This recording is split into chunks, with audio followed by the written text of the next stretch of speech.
इस वीडियो में हम ब्राह्मी लिपि का मूल नाम क्या था इस विषय पर चर्चा करेंगे। जैसा कि हम जानते हैं 19वीं शताब्दी में जब इस लिपि को पढ़ने का प्रयास हो रहा था तब इस लिपि को ब्राह्मी नाम से नहीं जाना जाता था। इतिहासकार एवं विद्वान इस लिपि को मौर्यन लिपि या भारतीय पाली नाम से जानते थे। इस लिपि का नाम ब्राह्मी एक फ्रांसीसी इतिहासकार जिनका नाम एल्बर्ट टरे डे ला कूपरी था, उन्होंने रखा। और एल्बर्ट टरे डे ला कूपरी का यह नाम चुनने के पीछे दो मुख्य कारण थे। पहला तो एक संस्कृत बौद्ध ग्रंथ जिसका नाम ललित विस्तर है। ललित विस्तर के 10वें अध्याय में हमें 64 लिपियों की सूची दी गई है। इस अध्याय में हमको यह बताया जाता है कि इन 64 लिपियों को गौतम बुद्ध ने अपनी बाल आयु में ही जान लिया था। और यदि आप इस 64 लिपियों की सूची को देखें तो आप पाएंगे कि जो प्रथम लिपि है वह है ब्राह्मी और दूसरी लिपि है वह है खरोष्ठी। एल्बर्ट टरे डे ला कूपरी ने यह दो लिपियों के नाम एक चीनी बौद्ध एनसाइक्लोपीडिया में भी पाए और इस एनसाइक्लोपीडिया में यह बताया गया था कि खरोष्ठी लिपि वह लिपि है जो कि दाएं से बाएं लिखी जाती है और ब्राह्मी लिपि वह लिपि है जो कि बाएं से दाएं लिखी जाती है।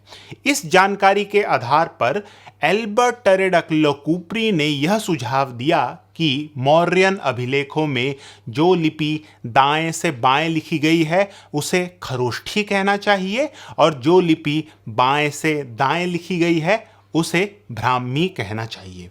तो इस प्रकार से ब्राह्मी लिपि का नाम ब्राह्मी पड़ा। तो पहले तो हमें यह स्पष्ट होना चाहिए कि इस लिपि का जो नाम ब्राह्मी है वह एक सुझाव है जो कि तर्कों पर आधारित है। हम स्पष्टता से यह नहीं कह सकते कि मौर्य काल या मौर्य काल के बाद इस लिपि को ब्राह्मी नाम से ही जाना जाता था। तो यह स्पष्ट रूप से हमको जान लेना चाहिए। इसी विषय में कुछ लोगों का यह मानना है कि ब्राह्मी लिपि का मूल नाम धम्म लिपि था। इस तर्क के पीछे उनका यह कहना है कि यदि हम अशोक के शिलालेखों का विश्लेषण करें तो अशोक स्वयं यह कहते हैं कि वह धम्म लिपि लिख रहे हैं। यदि हम इस पूरे तर्क का विश्लेषण करें तो हम पाते हैं कि हाँ, जिस लिपि को हम ब्राह्मी कह रहे हैं उस लिपि में धम्म लिपि शब्द अवश्य आता है, परंतु यह शब्द जो कि धम्म लिपि है वह केवल ब्राह्मी लिपि में लिखे गए अभिलेखों में नहीं प्रयोग होता है। हम पाते हैं कि धम्म लिपि शब्द खरोष्ठी लिपि में लिखे गए अशोक के शिलालेखों में भी आता है। अब इसके कारण मुख्य प्रश्न यह उठता है कि यदि ब्राह्मी लिपि का मूल नाम धम्म लिपि था और अशोक इस लिपि को धम्म लिपि कह रहे हैं तो फिर क्यों अशोक खरोष्ठी लिपि में लिखे गए अभिलेखों में भी धम्म लिपि शब्द का प्रयोग करते हैं? यदि यहाँ धम्म लिपि एक लिपि का नाम होता तो अशोक अवश्य ही खरोष्ठी में लिखे गए अभिलेखों में इस शब्द धम्म लिपि का प्रयोग नहीं करते। अशोक ने जब धम्म लिपि का प्रयोग दोनों प्रकार की लिपियों में लिखे गए अभिलेखों में करा है तो इसका यह मतलब हुआ कि धम्म लिपि का अर्थ किसी लिपि का नाम नहीं है। तो प्रश्न आता है कि इस शब्द का क्या अर्थ है? तो इसके लिए सबसे प्रथम तो हमको जानना होगा कि पाली या प्राकृत में लिपि शब्द का क्या अर्थ है।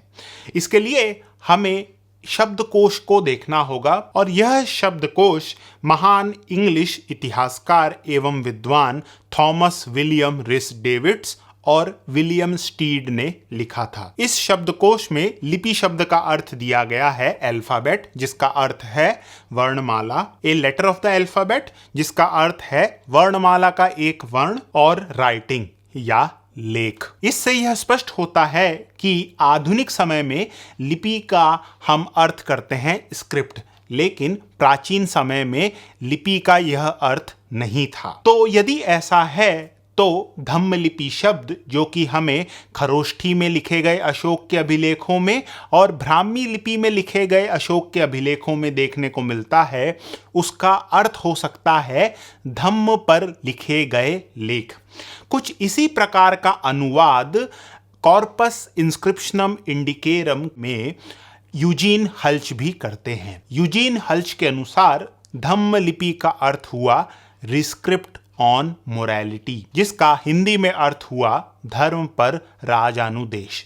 तो इस प्रकार का अर्थ करते हैं यूजीन हल्च। अब यदि हमें देखना है कि यूजीन हल्च का यह अनुवाद कितना उचित है, तो इसके लिए हमें खरोष्ठी एवं ब्राह्मी में अशोक के लिखे गए अभिलेखों में जहां धम्मलिपि शब्द आया है उसका विश्लेषण करना होगा।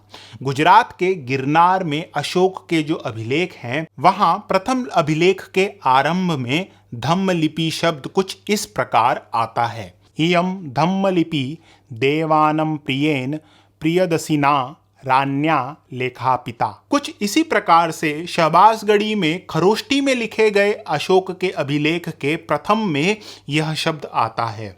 अय धर्मलिपि देवन प्रियस रण्यो लिखपितु। तो जैसा कि आप देख सकते हैं, खरोष्ठी में लिखे गए अभिलेख और ब्राह्मी में लिखे गए अभिलेख में जहां धम्मलिपि शब्द आता है, उससे यह बात तो स्पष्ट होती है कि धम्मलिपि शब्द किसी लिपि के नाम के बारे में हमको जानकारी नहीं दे रहे। तो इस पूरे विश्लेषण से एक बात तो यह स्पष्ट होती है कि अशोक के शिलालेखों में जो धम्मलिपि शब्द आया है वह किसी लिपि का नाम नहीं है। अब इससे एक और प्रश्न खड़ा होता है कि क्या हम यह कह सकते हैं कि प्राचीन भारत में कोई लिपि ऐसी थी जिसका नाम धम्मलिपि था? इस प्रश्न का उत्तर देने के लिए हमें ललित विस्तर में दी गई 64 लिपियों की सूची का विश्लेषण करना होगा।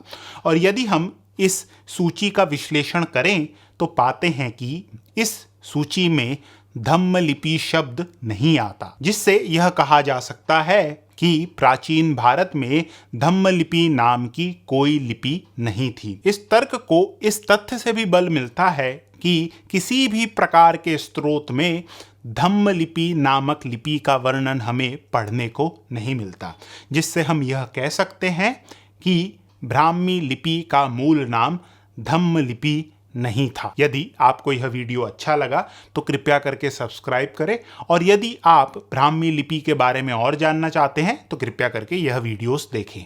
धन्यवाद।